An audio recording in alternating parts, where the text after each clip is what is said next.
అనకనగా ఆత్రేయపురం అనే ఊళ్ళో శ్రీను అనే ఒక పనికిమాలిన కుర్రవాడు ఉండేవాడు. అతన్నందరూ గాలి శ్రీను అనేవారు. ఇక వాడి తల్లి సీత వడలు చేసి అమ్ముతూ ఇల్లు గడిపేది. శ్రీనుకి చదువు ఏ మాత్రం అబ్బలేదు. కాని వాడు మాత్రం తాను చాలా తెలివిగలవాణ్ణని, తన తెలివితేటలు ఎవ్వరూ అర్థం చేసుకోవటం లేదని అనుకునేవాడు. ఏరా శ్రీను, ఎందుకలా ఖాళీగా ఏ పని పాట లేకుండా తిరుగుతావు? కనీసం నాకు పనిలో సాయం చేసి నేనేసే వడలు అమ్మితే బావుంటుంది కదా. అప్పుడు నేను మరేదన్నా పని చూసుకోవచ్చు కదా. కొంచెం నా మాట వినరా. ఏంటమ్మా నువ్వు మాట్లాడేది? నేనేంటి వడలమ్మడం ఏంటి? అసలే నేను మీ అందరికంటే చాలా తెలివైనోణ్ణి. వాటిని వాడి డబ్బులు ఎలా సంపాదించాలా అని నేను ఆలోచిస్తా ఉంటే నువ్వు నాకు చెప్పేదిదా? ఏట్రని బోర్డు తెలివితేటలు, పైసా సంపాదన లేని తెలివితేటలు ఎవరికి కావాలి? ఆయన నీకెలా చెప్పాలో నాకు అర్థమై సావటం లేదు అని తల్లి రోజు అతన్ని మందలించేది. ఇక బాధ భరించలేక శ్రీను అక్కడ కూర్చున్నా అక్కడికి వడలు కొనటానికొచ్చే వాళ్లతో రోజు గొడవలు పెట్టుకునేవాడు శ్రీను. దాంతో చివరికి శ్రీను తల్లి ప్రాణం విసిగి, అసలు ఎప్పుడు చూసినా పని పాట లేకుండా ఏట్రా కొట్లాట్లో అందర్నీ తిట్టడం అవసరమా? అయినా ఇలా కాదు, ఇక నుండి నువ్వు ఇంటి నుండి బయటికెళ్ళి బతుకు. అప్పుడు అర్థమవుతుంది నీకు అసలు డబ్బు సంపాదించడం ఎంత కట్టమో. నేను కట్టపడి సంపాదించి నీకు తిండి పెడుతుంటే నీకేట అర్థం కావడం లేదు అని తల్లి అతన్ని పట్టుకుని చెడామడా తిట్టేది. దాంతో శ్రీనుకి ఎక్కడలేని పౌరుషం వచ్చి తల్లితో ఇలా అంటాడు. అయినా నీకిప్పుడు అర్థం కాదమ్మా నా తెలివితేటలు ఎంత అద్భుతమైనవో. అది అందరూ గుర్తించాకే మళ్ళీ నేను ఇంటికి తిరిగి వస్తాను. గుర్తుపెట్టుకో, అంతవరకు నువ్వు బతిమిలాడినా నేను ఇంటికి తిరిగి రాను, వెళ్ళొస్తాను. ఇంకా ఒక్క క్షణం కూడా నేను ఇంట్లో ఉండను అని తల్లి మీద అలిగి ఆ ఇంటి నుండి బయటకొచ్చేస్తాడు శ్రీను. ఇక అలా ఎలా అయినా అతన్ని అందరూ గుర్తించేటట్టు చెయ్యాలని నిశ్చయించుకుని ఆ ఇల్లు వదిలి ఊరవతలు ఉన్న అరణ్యంలోకి ప్రవేశిస్తాడు. ఏంటిది? నేనేదో ఆలోచిస్తూ ఇలా అడవిలోకి వచ్చేసాను. ఇక్కడ చూస్తే ఒక్క మనిషి కూడా కనపట్టం లేదు. చాలా భయంకరంగా ఉంది ఈ అడవి. ఇక్కడి నుంచి ముందుకెళ్ళటం ఎలా అబ్బా? ఇప్పుడు ఏ క్రూర మృగమైనా వస్తే నా పరిస్థితి ఏంటి అని అతనికి ఆ అడవిలో భయం వేయడంతో అక్కడే ఉన్న ఒక చెట్టు ఎక్కి కూర్చుని చుట్టూ చూసి తనలో తాను ఇలా అనుకుంటాడు. ఏదో అనుకున్నాను కానీ ఈ అరణ్యం చాలా చీకటిగా ఉంది. చూస్తుంటే ప్రతిదీ భూతంలా కనిపిస్తోంది. అయితే అదే చెట్టు మీద చాలా కాలంగా ఒక భూతం ఉంటుంది. ఇక శ్రీను మాటలు విన్న ఆ భూతం శ్రీను పక్కకొచ్చి కూర్చుని ఇలా అంటుంది. అవును నిజమే, ఇక్కడ ఏ చెట్టుని చూసినా దెయ్యంలా కనిపిస్తోంది కదా. నాకు భయంగానే ఉంది. ఇంతకీ ఎవరయ్యా నువ్వు? ఇక్కడికి ఎలా వచ్చావు అని అడుగుతుంది ఆ భూతం. అయితే ఆ భూతాన్ని చూసి అతను కూడా తనలాగే మరో మనిషి అయి ఉంటాడనుకుని శ్రీను ఇలా అంటాడు. నా పేరు సీను. అందరూ నన్ను గాలి సీను అంటారు. అయితే అలాని నేను గాలోని కాదు, చాలా తెలివైనవాణ్ణి. మా ఊళ్ళో నా తెలివితేటలను ఎవరూ గుర్తించటం లేదు. అందుకే ఇలా అడవిలోకి వచ్చేశాను అంటాడు సీను అమాయకంగా. దాంతో ఆ భూతం ఒక నవ్వు నవ్వి ఇలా అంటుంది.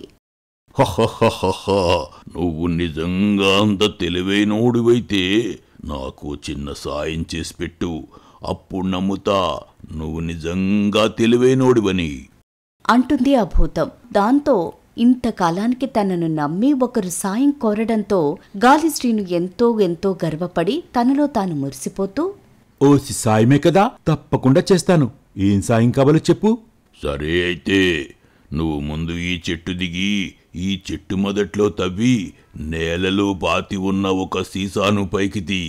అదే నువ్వు నాకు చేసే పెద్ద సాయం. ఏంటి?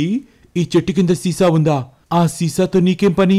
అందులో మణులు మాణిక్యాలేమైనా ఉన్నాయా ఏంటి? అందులో ఏముందో నేను నీకు తప్పకుండా చెబుతాను.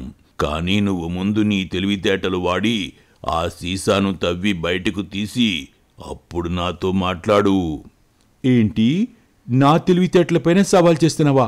అయితే ఇదిగో చూడు, నువ్వు అడిగింది ఇప్పుడే చేసి పెడతాను అని శ్రీను ఆ చెట్టు దిగి నేలను వేళ్లతో కెలికి చూస్తాడు. నేల గట్టిగా ఉంటుంది. ఇక్కడ నేల చాలా గట్టిగా ఉంది. తవ్వటానికి గుణపం లాంటి వస్తువు ఏదైనా కావాలి నాకు. నువ్వు చాలా తెలివైనవాడివన్నావు. మరి నీ తెలివి ఉపయోగించు. ఆ సీసాను ఎలా బయటకు తీస్తావో తీ. ఆ సీసాతో నాకు చాలా పని ఉంది అంటుంది భూతం. దాంతో శ్రీను చుట్టూ చూస్తాడు. దూరాని ఎక్కడో కాస్త వెలుగు కనిపిస్తుంది. అదిగో అటు చూడు, దూరంగా అక్కడెవరో మనుషులున్నట్టున్నారు. నేను వెళ్ళి వాళ్ళని అడిగి గుణపం పట్టుకొస్తా. అంతవరకు నువ్వు ఇక్కడే ఉండు అంటూ శ్రీను అటుకేసి వెళతాడు. అక్కడ నిజంగానే ఒక కోయి వాళ్ల గుడిసె ఉంటుంది. అందులో కోయి దంపతులుంటారు. తన ఊహ నిజమైనందుకు శ్రీను చాలా గర్వపడి, నిజంగానే ఇక్కడ మనుషులున్నారు. చెబితే నమ్మరు కాని నా తెలివితేటలు అద్భుతం, అమోఘం. ఆ మాట ఆ చెట్టు మీద ఉన్న వ్యక్తితో అనిపించాలి అని అనుకుని ఆ కోయి దంపతుల దగ్గరకు వెళ్లి శ్రీను ఇలా అంటాడు. అమ్మా, నాకు మీ దగ్గర ఉన్న ఒక గుణపం ఇవ్వండి, మళ్ళీ తీసుకొచ్చిచ్చేస్తాను అని కోయి దంపతులను అడుగుతాడు. అయితే వాళ్లకు గుణపం అంటే ఏమిటో తెలీదు. దాంతో వాళ్లు గాలి శ్రీనును విచిత్రంగా చూస్తూ ఇలా అంటారు. అసలు ఎవరు నువ్వు బాబా? ఇక్కడికి ఎలా వచ్చావు? ఎందుకొచ్చావు? అసలు నువ్వు అడుగుతుందేటో మాకు అర్థం కావట్లేదు. అదేంటి, మీకు గుణపం అంటే ఏంటో తెలీదా? మీరు నాకంటే అమాయకుల్లా ఉన్నారు. అంటే వీళ్లకంటే కూడా నేనే తెలివైనవాడినన్నమాట. ఇక వీళ్లకేదో ఒకటి చెప్పి ఆ గుణపం తీసుకోవాలి అని తన మనసులో అనుకుని వారితో ఇలా అంటాడు. నా పేరు సీను, నేను చాలా తెలివైనవాణ్ణి. మీరు త్వరగా నేలను తవ్వడానికి వీలైన ఏదో ఒక పదునైన ఆయుధం ఉంటే ఇవ్వండి. నాకు ఇప్పుడు అది చాలా అవసరం. అయ్యో, మీరు మా గూడెమోళ్ళు కాదు. మీలా బయట నుండి వచ్చిన వ్యక్తులకి మా గూడె నుండి ఏమీ ఇవ్వకూడదనే కట్టుబడి మాకుందోరా. అంటే మీ నుండి నాకు ఏ సహాయమూ అందదా? అవును, మీకు మేమేడి సాయం చేయలేం. ఇక్కడ నుండి తిన్నగా దర్శనం వైపు వెళ్తే అక్కడ ఒక చెట్టు కింద ఓ ముని తపస్సు చేసుకుంటూ ఉంటాడు. ఆయన నీకేదైనా సాయం చెయ్యొచ్చు, నువ్వు ఆయన అద్దెకెళ్ళు అని చెప్పడంతో శ్రీను వెంటనే అక్కడి నుండి బయలుదేరి వారు చెప్పిన దిక్కుగా వెళ్లగా అక్కడ అతనికి ఒక మునీశ్వరుడు కనపడతాడు.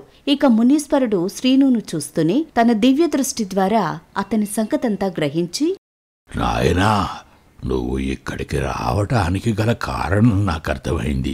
అయితే ఇక్కడ నువ్వు సమయం వృధా చేస్తూ ఉండగా అక్కడ నిన్ను మీ ఇంటి నుండి వెళ్ళగొట్టిన మీ అమ్మగారు నీ కోసం పరితపిస్తున్నారు నాయనా. ఆ తల్లి బాధ నేను చూడలేకపోతున్నాను. నువ్వు వెంటనే బయలుదేరి మీ అమ్మ దగ్గరకు వెళ్ళు. నువ్వు బాగుపడేందుకు ఒక వరం కోరుకో, అది నేనిస్తాను నీకు.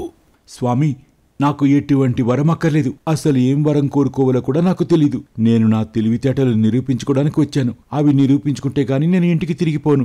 ప్రస్తుతానికి నాకు ఒక గుణపం కావాలి. అది ఉంటే ఇప్పించండి స్వామి అంటాడు శ్రీను. అయితే శ్రీను అమాయకత్వానికి జాలిపడి ముని ఇలా అంటాడు. అయితే నువ్వు ఏం కావాలంటే అది లభించే వరం నీకు ప్రసాదిస్తున్నాను. అయితే ఈ వరం ఒక్కసారి మాత్రమే పనిచేస్తుంది. దాంతోపాటు ఇదిగో ఈ గుణపం కూడా ఇస్తాను, తీసుకెళ్ళు అంటూ ఆ ముని అతనికి ఒక గుణపం ఇస్తాడు. దాంతో శ్రీను విజయగర్వంతో ఆ చెట్టు దగ్గరికి తిరిగి వచ్చి చెట్టు మొదట్లో తవ్వి ఒక సీసా పైకి తీస్తాడు. చెట్టు మీదున్న భూతం శ్రీను చేసిన పనికి సంతోషించి, భేష్, ఇప్పుడు ఆ సీసాను పగలగొట్టు. ఏంటి, నేను ఇంత కష్టపడి ఈ సీసాను తీసింది పగలగొట్టడానికా? నేనేం తెలివి తక్కువని అనుకున్నావా ఏంటి? అసలు నీకు మతిపోయిందా ఏంటి? ముందు నేను చెప్పినట్టు చెయ్యి. అందులో బంగారం ఉంది, దాంట్లో సగం నిక్కిస్తా. నీకొద్దా చెప్పు. ఏంటి, బంగారమే? నువ్వు ఇస్తాను అంటే నేను ఎందుకొద్దంటాను? సరే అయితే ఇదిగో ఇప్పుడే పగలగొడతాను. తన తెలివితేటలతో మొదట బంగారం సంపాదిస్తున్నందుకు శ్రీను గర్వపడి ఆ సీసాను నేలకేసి గట్టిగా కొడతాడు. అది పెద్ద చప్పుడుతో పగిలి సీసాలో నుంచి మరో భూతం బయటకొస్తుంది. అయితే శ్రీను ఆ సంగతి గమనించడు. సీసా పగిలింది, మరి ఎక్కడ నా బంగారం అంటూ అడుగుతాడు శ్రీను. వాడు ఆ మరో భూతాన్ని చూడడు. దాంతో చెట్టు మీద భూతం వాడి ముందు కొన్ని బంగారు నాణాలు విసురుతుంది. శ్రీను వాటిని ఏరుకుంటూ ఉంటాడు. ఇంతలో పైకి వచ్చిన ఆడభూతం చెట్టు మీదున్న భూతం వద్దకు వెళ్లి, అన్నయ్య, ఈ రోజు కోసం నేను ఎన్నో యుగాలుగా వేచి ఉన్నాను. అవును చెల్లి, ఆ మాంత్రికుడు నిన్ను ఇక్కడ బంధించి వెళ్లిన తర్వాత నాకసలే ఏం చెయ్యాలో కూడా అర్థం కాలేదు. నా చేతులతో నేను సీసాను బయటకు తీసి నిన్ను కాపాడలేను. అందుకే ఇంతకాలంగా ఎవరైనా ఇక్కడికి రాకపోతారా అని ఈ చెట్టుపై కూర్చుని వేచి ఉన్నాను. ఇదిగో ఈ యువకుడి వల్ల నేడు నీకు విముక్తి కలిగింది. ఇక ఇక్కడి నుంచి వెళ్ళిపోదాం, పదా అని వాళ్ళిద్దరూ అక్కడి నుండి మాయమైపోతారు. ఇక మరోవైపు ఆ కింద పడిన బంగారు నాణాలు ఏరుకున్న శ్రీను ఇప్పుడు తన ప్రయోజకత్వం తన తల్లికి రుజువు చేద్దామని చీకట్లోనే ఇంటిదారి పడతాడు. మధ్యదారిలో వాన పడుతుంది. వానలో ఇంకా చాలా దూరం నడవటం అతనికి చిరాకుగా అనిపిస్తుంది. అప్పుడు అతనికి మునీశ్వరుడి వరం జ్ఞాపకం వచ్చి ఇలా కోరుకుంటాడు. ఈ వర్షాలు చాలా చికాకుగా ఉన్నాయి. అది నాకు అస్సలు ఇష్టం లేదు. ఇక నుండి నేనుండే దేశంలో ఎప్పటికీ వానలు కురవకూడదు అని కోరుకుంటాడు. దాంతో ఆ వర ప్రభావం వల్ల అక్కడ వెంటనే వర్షం ఆగిపోతుంది. ఇక శ్రీను తన తెలివితేటలకు అమితంగా సంతోషపడి ఇంటికి పోయి తల్లికి బంగారం ఇచ్చి తాను సాధించిన ఘనకార్యాలన్నీ తల్లికి గర్వంగా చెప్తాడు. అమ్మా, నీకో విషయం చెప్పాలి. నాకు ఈ బంగారం ఒక్కటే కాదు, ఒక మునీశ్వరుడు ఒక వరం ఇచ్చాడు. ఆ వరంతో వానని ఆపేశాను నేను అని చెప్తాడు.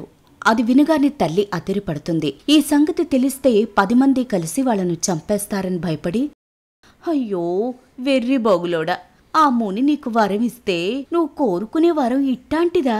అసలు మన దేశంలో వానలు పడకపోతే ఎంత నట్టం జరుగుతుందో నీకు తెలుసా? నిన్నికా దేవుడే కాపాడాలి అని వాణ్ణి మందలిస్తుంది. అయితే వాడు వెర్రిబాగులవాడు కనుక వాడు చెప్పింది నిజం కాకపోవచ్చునని ఆమె తనకు తాను సమాధానపరుచుకుంటుంది. కాని అది మొదలు ఆ దేశంలో వానలే కురవవు. తీవ్రమైన కరువు ఏర్పడుతుంది. అయితే దేశం సంపన్నమైనది కావటం చేత రాజు ఇతర దేశాల నుంచి ఆహార ధాన్యాలు కొని ఆ సంవత్సరం గడిపేస్తాడు. కాని మరుసటేడు కూడా దేశంలో వర్షాలు పడవు. విచిత్రం ఏమిటంటే చుట్టుపక్కల దేశాలలో భారీ వర్షాలు కురుస్తూనే ఉంటాయి. అయ్యో, ఇక్కడ కరువు సుత్తుంటే నా కొడుకు చెప్పింది నిజమేనా అనిపిస్తోంది. ఏటో ఈడు చెప్పింది నిజమేనేమో. ఏటో ఇంతకాలం ఇక్కడ వానలు కురవలేదు. 1 ఏడాది గడిచిపోయింది. ఏకంగా 2 ఏళ్లు వర్షాలు పడకపోతే ఇప్పుడు నేనేదో ఒకటి చెయ్యకపోతే ఈ దేశంలో అందరూ ఆకలి సావులతో సస్తారు అని శ్రీను తల్లికి ఇప్పుడు అతని వరంపై నమ్మకం కుదురుతుంది. ఇక ఆమె వెంటనే తన కొడుకును వెంట పెట్టుకుని అరణ్యంలో ఆ మునీశ్వరుడు ఉండే చోటుకి వెళుతుంది. అయితే ఆ మునీశ్వరుడు అక్కడ ఉండడు. ఇక ఆయన ఎక్కడికి వెళ్ళాడో ఆ కోయి వాళ్లకు కూడా తెలీదు. దాంతో సీత వెంటనే అక్కడి నుండి ఆ దేశపు రాజు వద్దకు పోయి ఇలా అంటుంది. మహారాజా, మహారాజా, ఈడు నా కొడుకు సీను ఒట్టి అమాయకుడు. మీరు నా కొడుకును కాపాడతారని మాటిస్తే మీకు నేనిప్పుడు ఒక నిజం చెప్తాను. సరే, అయితే నీ కొడుక్కి అభయం ఇస్తున్నాను. చెప్పు, నువ్వు ఏం చెప్పాలనుకుంటున్నావో చెప్పు. నిజమేమిటి? దాంతో ఆమె ఆ రాజ్యంలో వానలు కురవకపోవటానికి కారణం వివరిస్తూ అతనికి ఆ ముని ఇచ్చిన వరం సంగతి వివరంగా చెప్పి, అది మహారాజా జరిగింది. అడొట్టి అమాయకుడు. అందుకే మీరేటి చేయకండి. ఇక ఇన్నాళ్ళు ఎందుకు పనికిరాని నా కొడుకు ఇప్పుడు ఈ దేశానికి కూడా పనికి రాకుండా పోయాడు అని తన కన్నీరు తుడుచుకుంటుంది.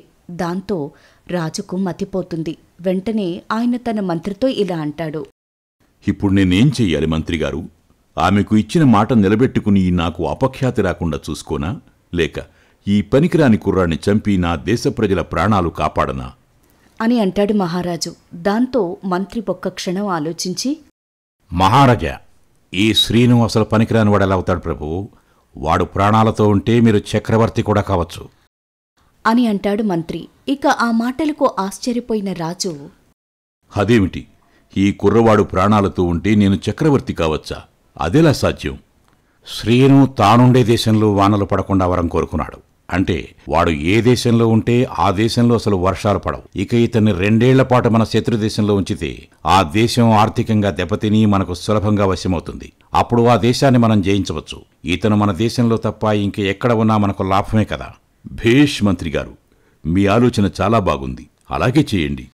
అలా ఆ మంత్రి ఆలోచన అమలు జరుపుగా అది బ్రహ్మాండంగా పారుతుంది. కొద్ది సంవత్సరాల కాలంలో ఆ చుట్టుపక్కల ఉన్న దేశాలన్నీ ఆ గాలి శ్రీను వరప్రభావం వల్ల అతను ఏ దేశానికి వెళితే ఆ దేశంలో వర్షాలు పడక కరువు పాలవుతారు. అలా ఆ దేశాలన్నీ మహారాజు పరమవుతాయి. మహారాజు చక్రవర్తి అవుతాడు. అయితే ఇప్పుడు వారికి ఒక తీరని సమస్య వస్తుంది. ఇంతకాలం మీ ఉపాయం వల్ల అన్ని దేశాలు జయించి మన దేశంలోనే కలిపేశాం. కానీ ఇప్పుడు ఈ గాలి శ్రీను మన దేశంలో ఉంటే ఇక్కడ కూడా వర్షాలు పడవు కదా. మరిప్పుడేం చేద్దాం? అది నేను ముందే ఆలోచించాను మహారాజా. ఇప్పుడు ఆ శ్రీనుకి మనం ఒక చిన్న గ్రామాన్ని దేశంగా ప్రకటించి దానికి అతన్ని రాజుగా ప్రకటిద్దాం. ఇక అక్కడ ఎలాగో వర్షాలు పడవు కాబట్టి అతనికి కావలసిన ఆహారం అంతా మనమే సరఫరా చేసి అతన్ని ఆ దేశం విడిచి రావద్దని చెబుదాం. మీ ఆలోచన అమోఘం మంత్రిగారు. అలాగే చేద్దాం. అలా శ్రీనుని ఒక గ్రామానికి రాజుగా ప్రకటించి అతన్ని ఆ గ్రామంలోనే ఉంచేస్తారు. కాని చక్రవర్తి రాజ్యం శ్రీను రాజ్యానికి ఎంత కావాలంటే అంత ధన సహాయం చేస్తూ వస్తుంది. ఆ రాజ్యం సోమరిపోతులకు, విలాస జీవితాలు గడపదలిచిన వారికి అద్భుతమైన దేశంగా మారుతుంది. ఒక ముని గాలి శ్రీనుకిచ్చిన వరం అతను సుఖంగా బ్రతికేటట్టు చేస్తుంది. ఈ కథ కనుక మీకు నచ్చినట్లయితే లైక్ చేయండి, షేర్ చేయండి. మరిన్ని కొత్త కథల కోసం సూపర్ స్టోరీస్ తెలుగు ఛానల్ని సబ్స్క్రైబ్ చేయండి.